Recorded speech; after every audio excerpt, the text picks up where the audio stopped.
Chris Farrell is a special friend of Encore Palm Beach County. We've done a number of programs with him, and he has been our keynote speaker for our Wisdom and Experience Awards event last October.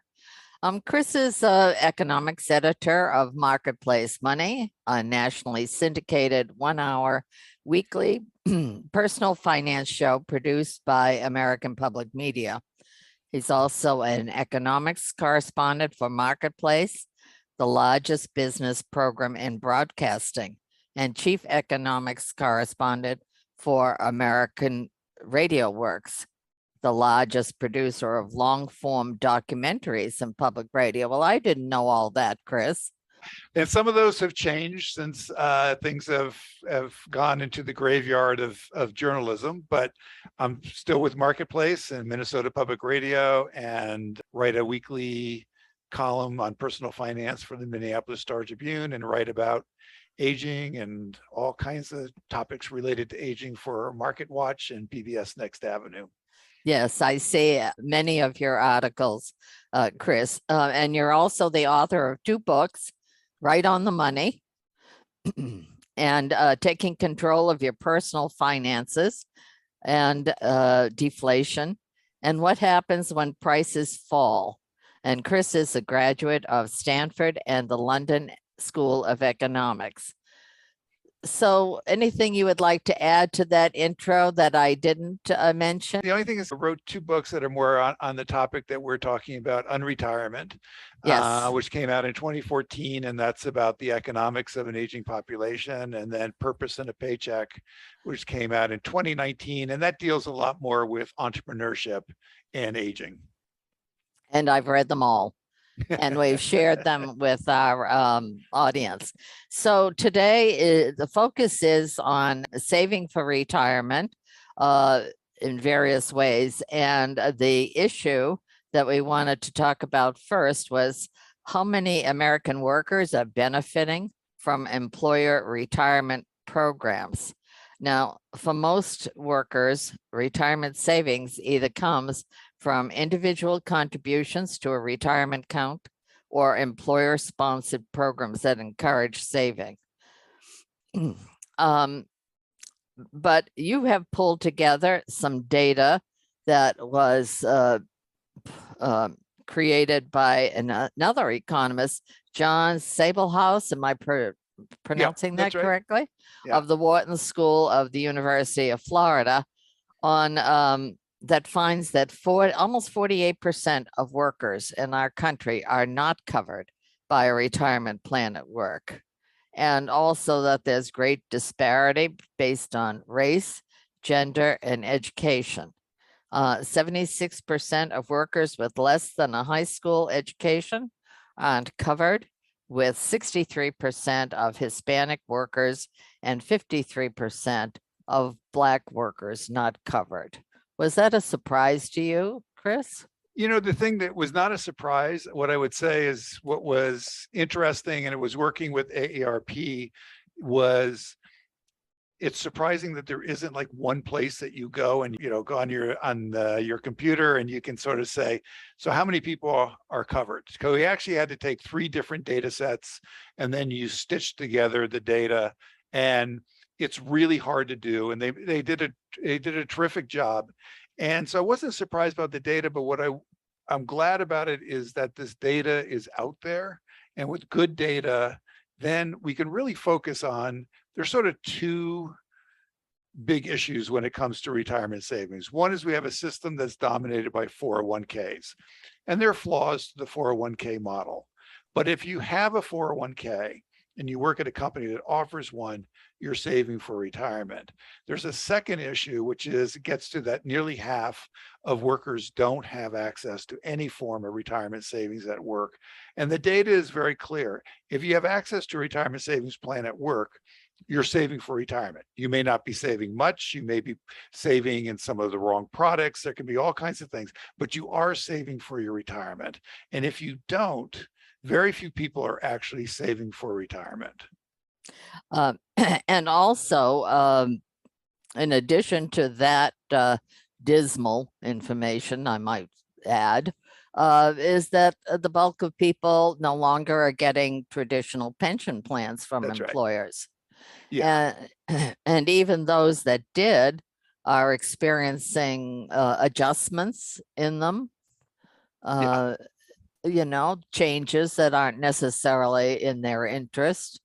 And many employers who funded a health care plan in retirement have stopped doing that too.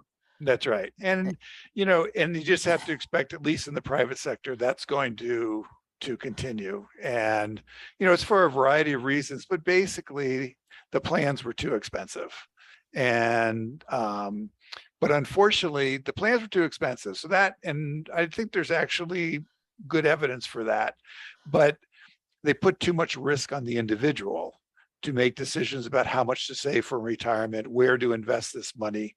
I mean, the individual now is absorbing a lot of the risk, but from a public policy point of view, at least they have retirement savings. They have a 401k, they have a 403b.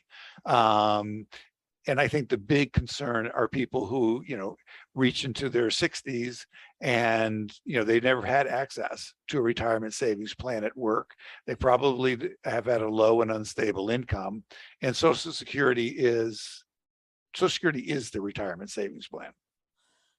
Well, let's talk about that a little bit, because I know that even back in, say 2010, when I was working with clients at Ameriprise, there was anxiety about whether Social Security would be there.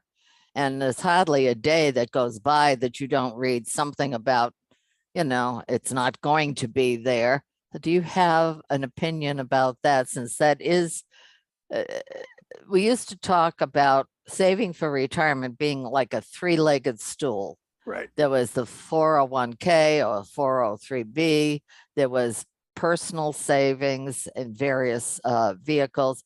And then there was Social Security. And I think people, it makes them very anxious to read these articles that say, it's going to run out of money. What do you think about all that? I think that the anxiety is understandable, and I'm not sure whether it was Metro Goldwyn Mayer or it was Mark Twain or somebody completely obscure who said never make forecasts, especially about the future. However, I think the safest forecast that anyone can make is that Social Security will be there. It is simply the bedrock toward the retirement savings in the United States. And when you can look at the Pew Research Survey data. Doesn't matter which political party you are associated with, a majority of people support and believe in Social Security, do not want Social Security to be cut. So the unfortunate thing is the way that Washington works these days, and probably hasn't changed that much really over 200 plus years of history. We have this funding gap in Social Security. As a percentage of our economy, it's a very small funding gap. And it's going to be closed, but it won't be closed probably until the day of reckoning. So right now that's 2034, 2035. Actually, it's 2036 because that extended by for a year. It's not that long from now. If we crash through that funding gap, 3/4 of benefits would continue, about 80% of benefits would continue, but nobody wants benefits to be cut by 20%. So a crisis has the power of concentrating minds, and the dependency of the American retiree on Social Security is so great that I actually think it's doing a disservice when people say it's not going to be there when I retire. Absolutely. It will be there when you retire. Perhaps it gets changed in some ways in the future. Maybe it gets more generous, maybe it gets less generous. I don't know which way. I have a feeling it's going to go in the more generous direction than in the less generous direction.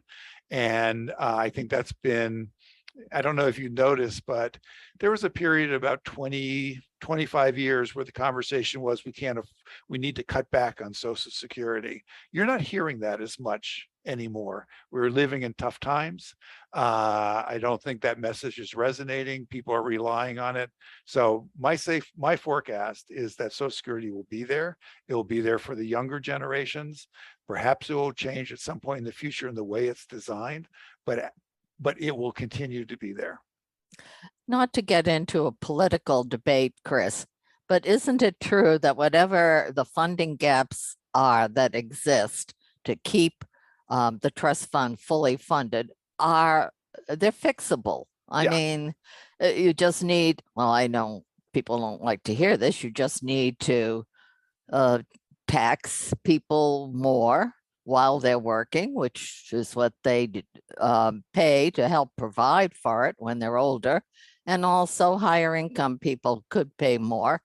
Well, there are a lot of things that could be done, all of which are uncomfortable for somebody.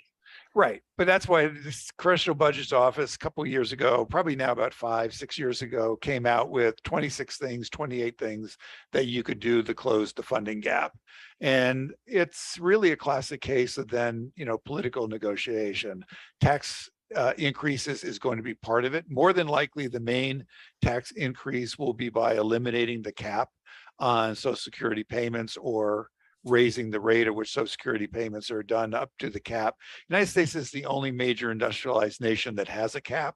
And so my guess is I don't think the cap will be eliminated, but that's going to be a major part of any negotiation. But again, as a percentage of our economy, it's not that big a deal. For Congress and negotiations, it's going to be a very big deal. But for the recipients, the participants in the Social Security system, which is 96% of the American workforce, the outcome of that negotiation is really significant. And again, that's why I think it's going to be there. Well, I don't want to be too flippant about it all, but when I was talking with my clients about this issue, I said, with the growth of the population of people over 65 in this country, I think politicians would be very foolhardy to limit benefits. They will have to find a way. And so I always tell my clients, stop worrying about it. Let's focus on things that you can do something about. Mm-hmm. And so in terms of doing something about, the study that you looked at said there were differences in people's ability to contribute to a 401k from state to state. And particularly you cited the difference between states like Florida and Pennsylvania. In Florida, the study mentions that 59% of workers in Florida are not covered by a 401k, while in Pennsylvania, 41% are. And so why is that? Why the discrepancy between states? So the study didn't actually deal a whole lot with that. I talked to the author. So, I said, so what is your speculation? And I think there were a couple of reasons. One is Pennsylvania historically is a unionized state. The unions have a stronger position, more manufacturing history. So that's one reason why. And also, I think more bigger companies.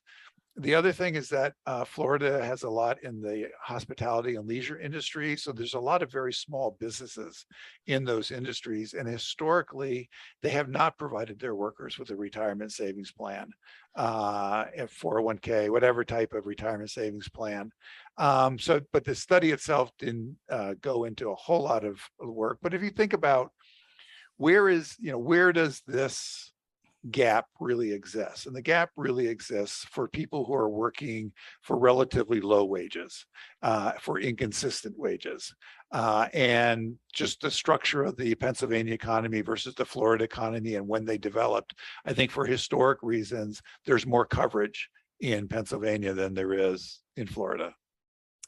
So is there anything that can be done by various states to correct this problem rather than just leaving it to the private sector?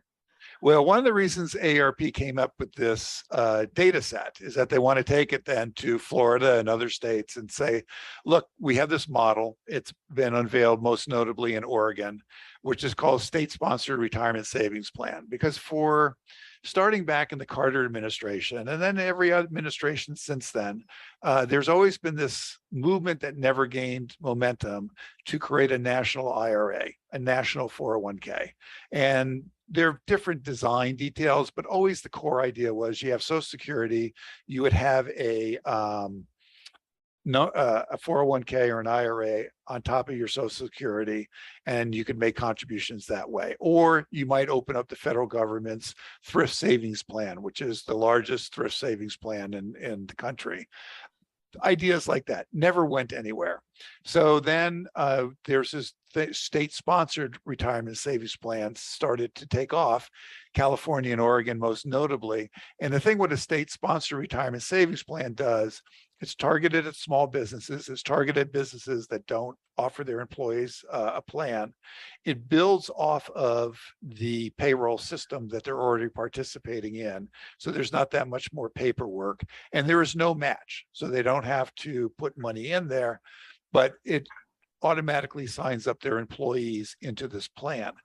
And the research that's coming out of Wharton, different set of economists, but there's some recent studies coming out of Wharton because Oregon's the longest plan that's been out there, and it is having an impact in terms of retirement savings.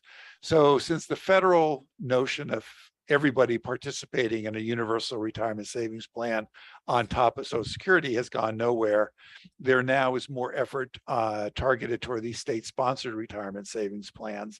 And typically what these are targeted toward are employees. So this is not the self-employed. This is an employee, typically of a small business without a retirement savings plan, and usually earning a relatively low wage. Well, I think the big thing with that is it doesn't require an employer match, which is what really stalls most people, most small businesses participating in a retirement plan. So in Congress, I believe that right now there is a legislation to automatically enroll workers in 401ks. Right now, it's at least in most of cases, the employee has to opt into participation. Is that not correct? Well, they've been moving more and more toward automatic. So this one would just sort of say, look, anybody signs up, anyone you hire, they're automatically enrolled in your 401k. There's been some different, most companies are now doing it anyway. At this point, this would just make it, that's the benchmark, because the gap is almost 40 to 60 percentage points. If you voluntarily join your 401k versus automatically enrolled, it's about 90% of people when you do automatically enrolled, because hardly anybody opts out of it. You always have to have that option of opting out that is available to everybody. But it just turns out the way we sign our papers and the way we think, if you're automatically enrolled in it, I mean, it's been a no-brainer in a sense if there's a match, because that's why wouldn't you take your employer's money? But even if there's not a match, you will now be automatically enrolled. The other thing that will come out of this plan is it's going to increase over, I can't remember, is it out to 2030? I think it's 2030, but it's going to gradually increase the age where a required minimum distributions to age 75. Okay. Which currently is 72. And how would that work if you automatically enroll every worker and the employer does the employer have to have a match in all those plans? No, they do not. Even if it's a large company? There's, as far as I know, there's never 100%. There's always like 96%, 98%. I'm never quite sure why. But I'm not aware of any large company that does not offer a match. I'm sure there's one out there, but every large employer does offer some kind of a match. There can be a big gap in whether it's a 3% or a 6% match. There's some companies that offer 2-for-1 matches. I mean, there's variety in what is your match, but I'm not aware of any big company that does not offer a match. And if they don't, they probably have something else like a stock sharing plan or profit sharing plan, which would be the reason why they're not doing a match. And would part-time employees be covered automatically? So the number of part-time employees that will be covered is a dramatic increase. And I believe, and I would have to check this, but I believe now it's like 24 hours part-time employment. It used to be 32 hours. So it's been dropped, and you don't have to put the part-time employees right away into the plan, but I believe it is shortening the time frame before the part-time employee. So if it's 2 years now, it's 1 year. It's in that range. So this is, again, very important to get more part-time employees into the plan. Thank you, Chris. What I want to do next is Karen Roberts shared with us a number of slides from Transamerica's report. Transamerica, for those who don't know, is a major insurance company. And they have a report on the retirement outlook for American workers in 2021. So Chris, can we start those slides, please? And I'll just I'll give you enough time to look at it quickly and make some comments and move on. We don't want to be spending too much time on this. Okay. So as Chris mentioned, a lot of workers are not covered and do not contribute to a retirement plan. And I'm sure that even if they did, they may not be contributing as much as they would, because during the pandemic, obviously, almost everybody has been impacted in some way, whether they lost a job, they're working fewer hours, the cost of everything has gone up. So people without understanding, and this is the thing that always bothers me, people without understanding what the consequences will be long term make adjustments to their savings plan. So just to keep it simple, if they were contributing 6% to get the employer match, they may have lowered it because they have other financial pressures on their budget, but they don't have any idea of what that's going to mean 20 years from now in their savings plan. And I think there's been a fair amount of documentation that credit card debt has increased during the pandemic. Christine, the next slide, please.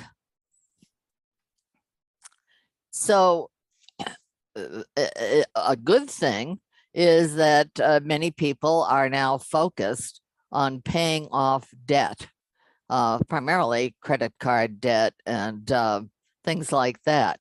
And a focus on paying off debt is a good thing, but somehow, even while people are doing that, they need to continue to save for retirement. And a lot of people have a hard time understanding that the two things need to happen simultaneously. A focus on just one thing is not good. And this is why it's important to work with a planner who can help you think about all these things. Christine, the next slide.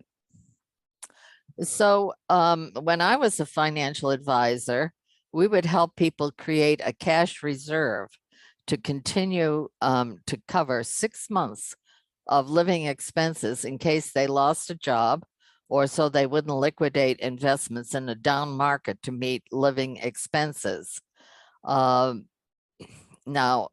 the figures here show that only workers have saved only $5,000 in emergency savings that would probably get you through 2 months of unemployment or other problems.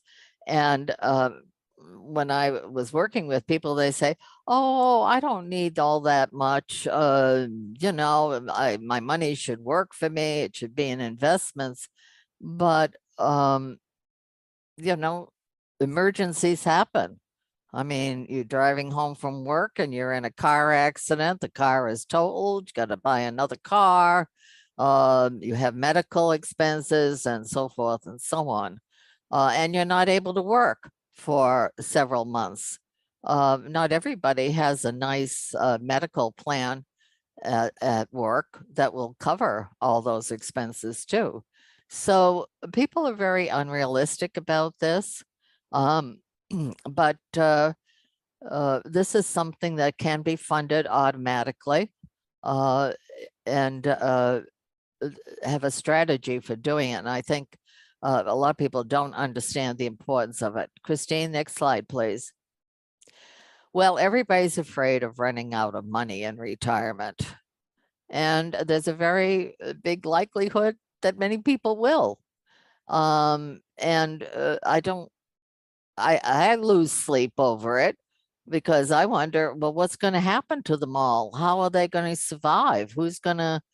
What's our society going to do to help them? So I think as a society, we're very unrealistic about the future cost of anything. In fact, I think generally speaking, our society is focused very much on short-term profits and not long-term consequences in many areas of our social life.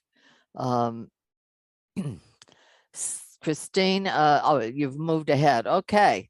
So in addition, some people have saved for retirement. Now that figure of 93,000 is, it's an average, a median, which means that some people have saved a lot more and some people have saved a lot less. The fact of the matter is probably most people do not have any idea of whether their retirement savings, even if they are in a 401k, will be enough. And increased longevity means that people are going to be living in retirement, maybe 20 or 30 years. And when I worked with clients, I would do financial projections with them, showing them living to age 100. And they'd all say to me, "Oh, Rosemary, I'm not going to live that long." Well, you don't know, and I don't know. Why don't we do the projections to see if you're going to be okay if you live to be 100? And if you're not going to be okay, let's save a bit more. And if you don't need it later on, you can always go on a trip around the world or leave it to your kids, you know. So I'm just saying that a lot of people have no idea if what they're doing will be enough. Christine, the next slide, please.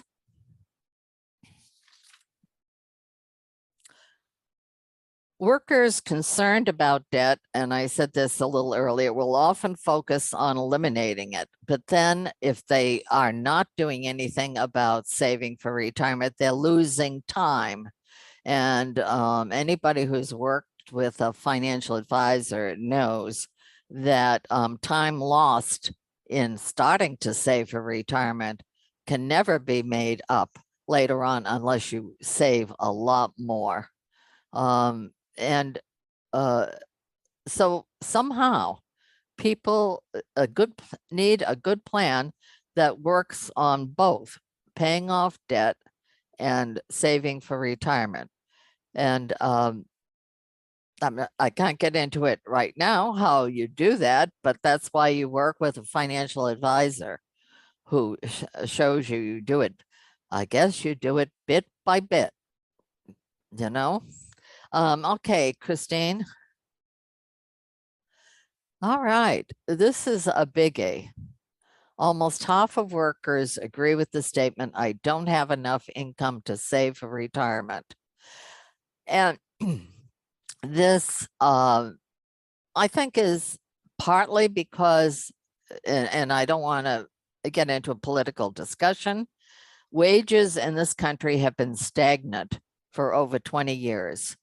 And if people are not getting the increases in income to keep pace with inflation, which happens to be a bigger problem right now, then it's very hard for them to save for retirement. I have a lot of sympathy with those who are really pressed to be able to do that.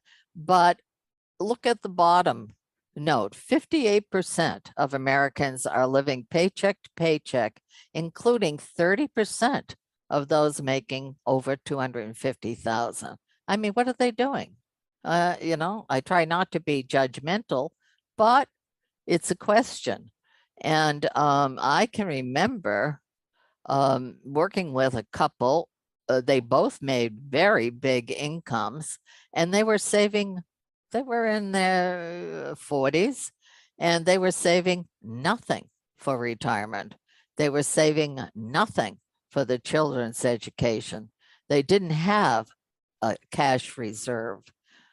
They were spending it all. And I'm talking about hundreds of thousands of dollars between the two of them. And if you ask them, well, where is the money going? They didn't really know, you know? So I started looking at their credit card statements and, well, I'll get to that later. Christine? So people oftentimes say, well, if I don't have enough money saved, I will work in retirement. Now, I think a lot of people understand that in our country, a lot of people over age 50 are finding it hard to get back into the workforce. If they never left, then okay, maybe their employer will let them stay longer to make up the gap, or maybe they'll never find. And actually, the statistics show that people who have lost their jobs after 50, when they get another one, they never make the same level of income, and they've lost time in savings. So the question is, how realistic is this plan to work longer in retirement? Next slide, please.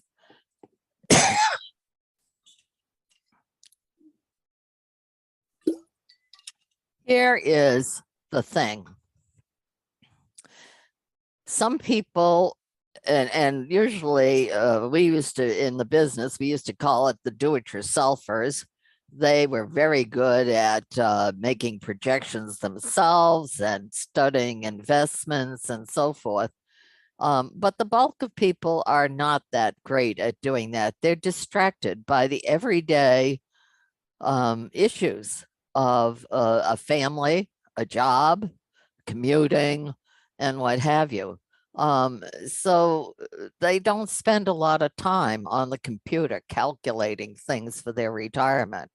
The thing that works best for most people, and let's just say middle America, people who have income of some kind, and have time to save for retirement, they would be benefited by having a written plan. And that's what I did when I was a financial advisor. And I'm not selling my services because I've been retired since 2010. But having a plan that shows every goal that you want to reach financially and what it will take to get there is a lifesaver for people. That is the true retirement strategy, and going to a broker and just investing in stocks or other things, that's not retirement planning. That's not financial planning. And a lot of people don't understand that. So my experience is, and that to me, this is the key to retirement savings, is a written plan so people can see what it will take to reach their goals, and with automatic deductions out of monthly income to fund those goals before they can spend it. I know that might sound a little Simon Legree here with the whip, but that's what works for people. If they don't get their hands on the money, it tends to fund their goals. And not just through a 401k, but through other savings vehicles. And so anyway, Chris, I have covered a lot of information quickly. What are your thoughts about what I've shared? Well, I think, I think the big thing is that comes out is two things. One is the importance of planning. And of course, you adjust your plan as circumstances change. And, someone who's in their 30s making projections for what life's going to be in their 60s, is reasonably abstract, but when they're in their 50s, it can become much more concrete. But planning, I think, is absolutely key. But that's true in anything in life, whether you're starting a business, whatever it is you're trying to do, planning always helps. The other thing is that what I'd say is that the importance of saving, and we're talking about retirement savings is important, but the fact of the matter is it's not retirement savings, it's the importance of savings.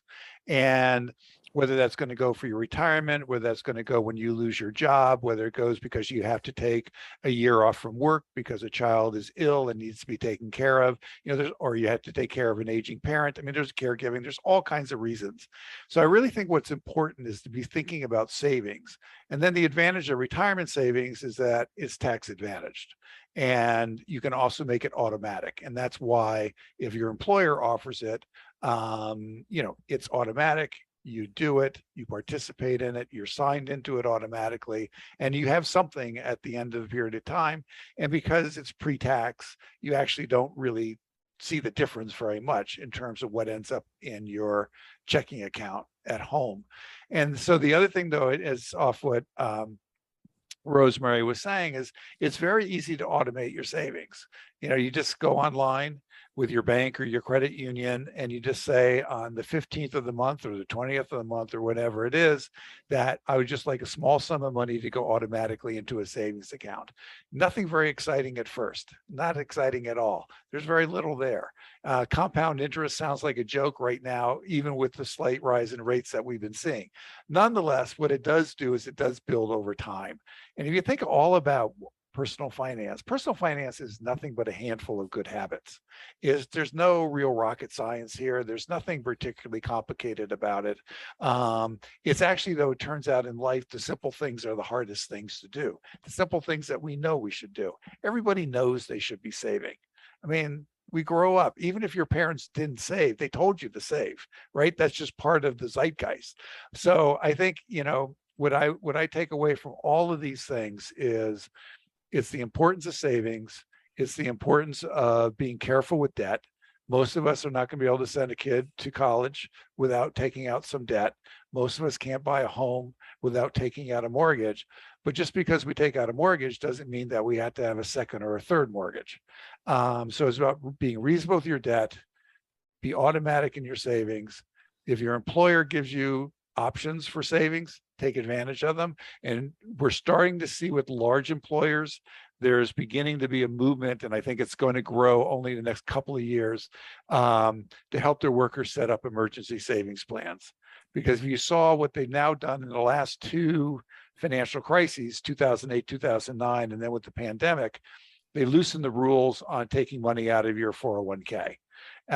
And you could take your money out of your 401k, and you could, if you get it back within 3 years, for example, with the current rules, there's no penalty, there's no taxes taken out, there's nothing. But everyone kind of recognizes that's not a great way to get at savings. But if you look at the typical household, if they have savings, it's in retirement savings.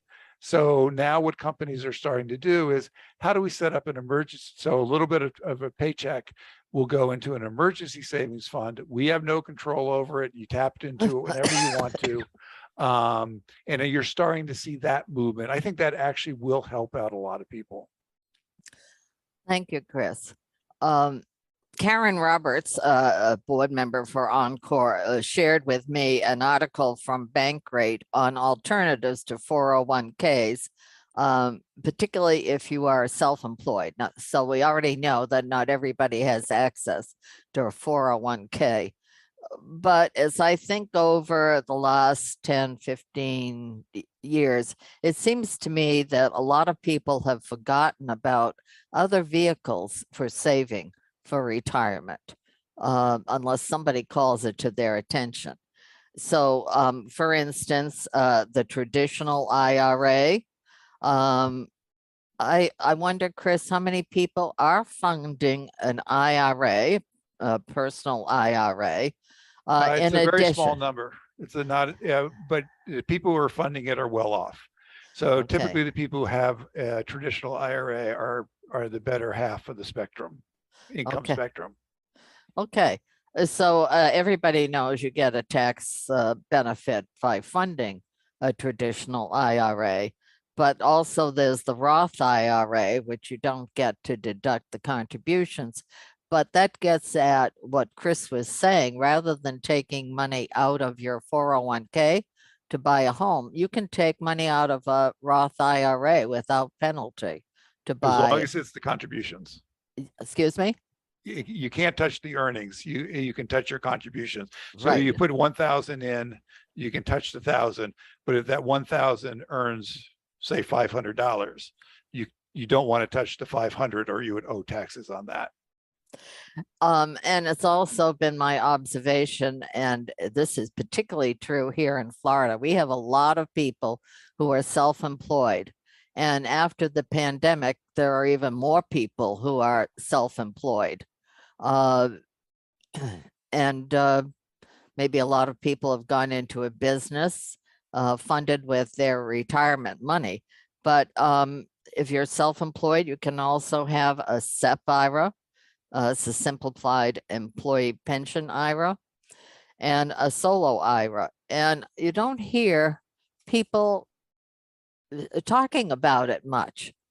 It's almost like, unless you're working with a financial planner, uh, it, a lot of the people who are self-employed that I have met are not funding a SEP or a solo 401k. Yeah, and the SEP is probably for most people for most self-employed people is probably the best. You can put a lot more money into a solo 401k. The problem is most people who are self-employed aren't earning the kind of money that makes that, that important. And it's a little more expensive. SEP IRA, financial institutions won't charge you to open it up, whatever is their annual fee or whatever. But SEP IRA is simple, straightforward. You can set it up with any financial institution. And so I just think I'm a big advocate of it. And I think a reason why a lot of people who are self-employed, particularly people who are starting out, they're struggling to pay the bills. And so the notion that they're going to be able to put some money into a SEP IRA, but this is where you get down to open it up, put $50 or whatever is the minimum. And usually it's like $25 or $50, put in the minimum. And then when it makes sense that you can start tossing money in there again, automatically go right ahead and do it. Maybe it's $5 a month, but at least what you're doing is you set up your own automatic system. You can always raise the amount that you put in there. Thank you, Chris. One of the other things that surprised me when I was working with clients, and I don't know that anything has changed, that a lot of people who actually had jobs and were funding 401ks, but had a spouse that was not working, did not understand that they could have a spousal IRA for the unemployed spouse. And since that's usually women, but not necessarily, I can tell you that I met with many couples spousal IRA is it held in the name of the spouse. So if there should be a divorce, a parting of the ways, whatever, that spouse still has that as a benefit for their retirement. And so if the dollars are there, which of course is the big question, then they should be taking advantage of that too, to make sure their spouse is cared for in their retirement also. Yeah. And so we've covered a lot quickly. Did you have anything else you wanted to say, Chris, about retirement saving vehicles that we haven't mentioned? No, I mean, I think the main thing is there are a lot of vehicles out there. And again, the reason why I keep talking about these state-sponsored plans that I would like to see expanded throughout the country, but there are only a handful of states that have them right now. Is this reality that you want to make things simple for people, and Amen. we all age, we all want to save for our retirement.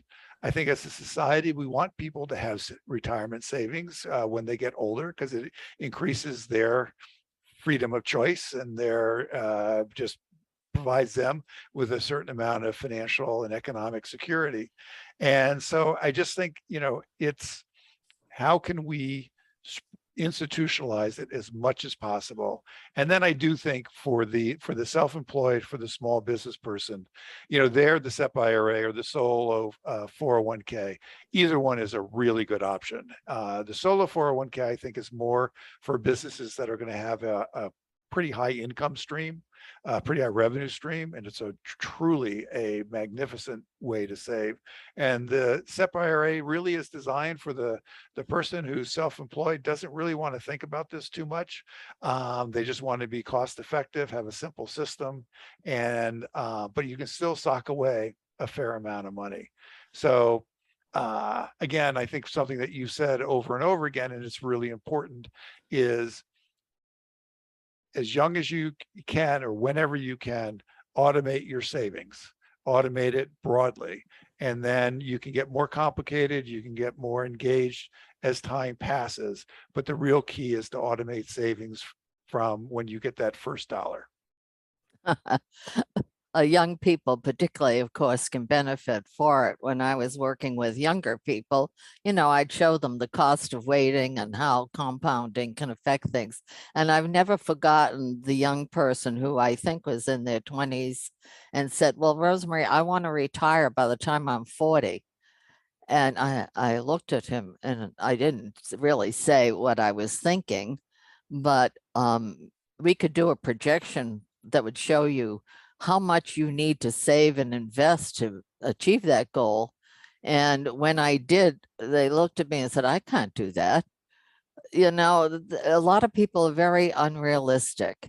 And I have a number of friends with children and grandchildren who, want to help them and understand these things. But a lot of people, they kind of just wandering through life. I don't know how else to say it. Yeah, but I do think, you think about 80% of people 65 years and older own their own home. People have managed, people get by, people figure these things out. And I think home ownership is actually a very big bedrock also toward a retirement savings system, which doesn't get counted because it's not, it's not an income, it's an asset and all these other things. But, I think people stumble through, people figure it out. I think what we're all talking about is making it simpler and making it better and making it in a way that you're not as much psychological pain, worried about whether or not you're going to run out of money, which, by the way, very important. You don't run out of Social Security dollars.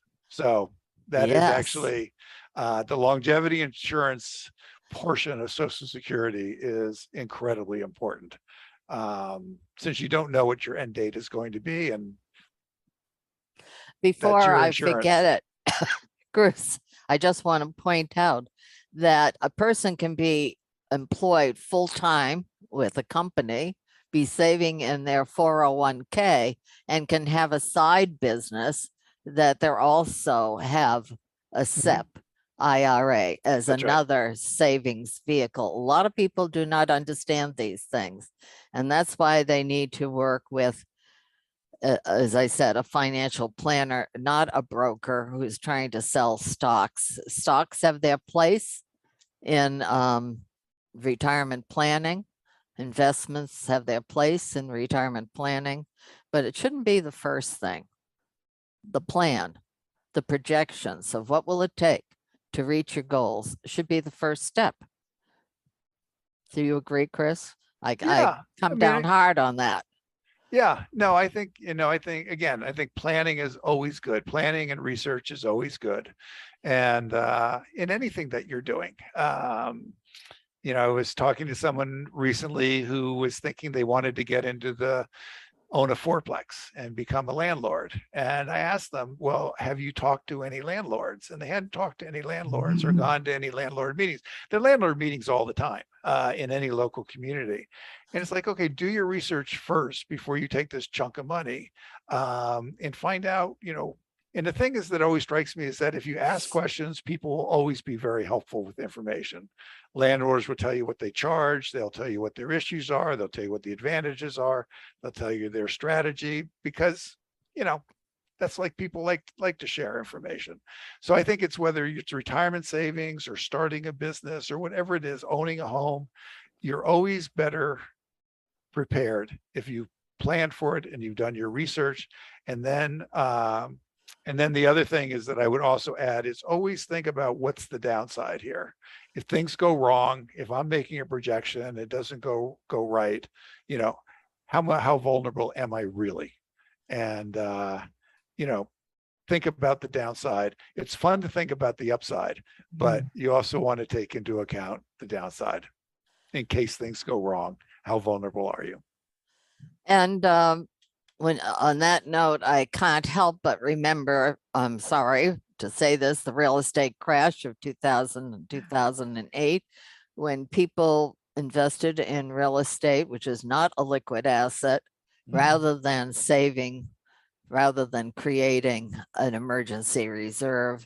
And, a lot of people suffered terrible losses back then.